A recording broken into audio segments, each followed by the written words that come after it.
Hi, my name is Grace Olin, and today I'm going to be talking about labeling GMOs. GMOs are genetically modified organisms. Some common genetically modified organisms are breeds of dogs, different kinds of apples, and different organisms that have multiple categories or breeds. But now I want to talk about unnatural GMOs. Natural GMOs are made through selective breeding and take years to see results.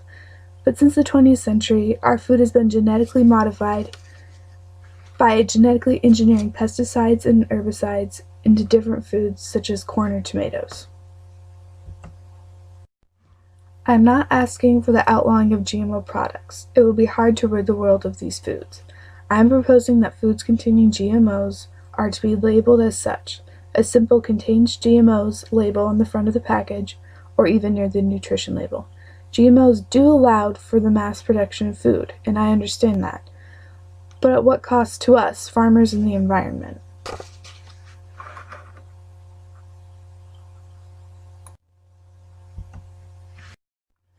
Over 64 countries across the world, especially in Europe, have made it mandatory for all foods to be labeled containing GMOs or not. Only 3 states in the United States, Connecticut, Maine, and Vermont, have such labels. But why does it matter? According to National Geographic magazine, in an article on GMO foods, the main effect of GMOs on the environment is how it affects the eating habits of other organisms. The pollen from GMO crops is contaminating nearby wild plants that bugs eat. Most GMOs contain pesticides and herbicides to protect against bugs eating the crops, which is the point, to kill bugs. But that could potentially disrupt the ecosystem of said bugs, according to entomologist with the Agricultural Research Service, Rick Helmick.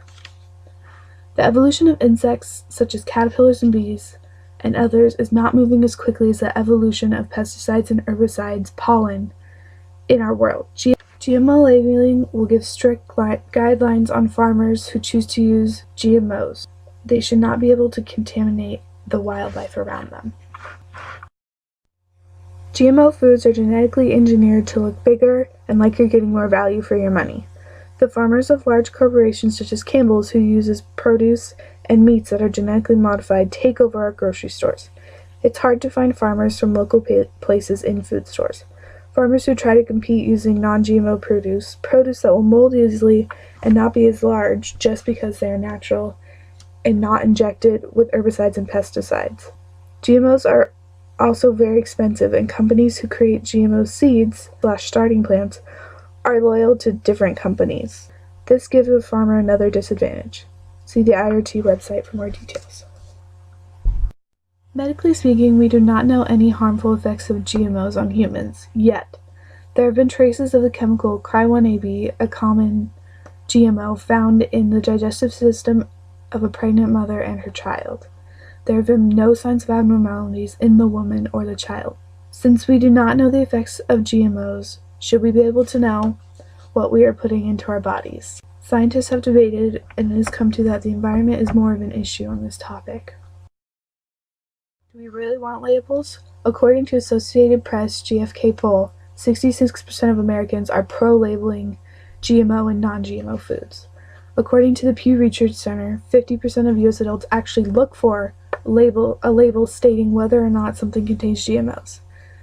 Since we do not know the effects of GMOs, we should know what is going into our body. We have seen damaging effects on the environment, calculated by the economists in the state of Oregon when they were voting on a GMO labeling bill, which only lost by 859 votes. The average cost per household per year would only increase by $2.30, according to Consumers Union website. For companies, the scale of money being spent would be anywhere from a few thousand to $1 billion.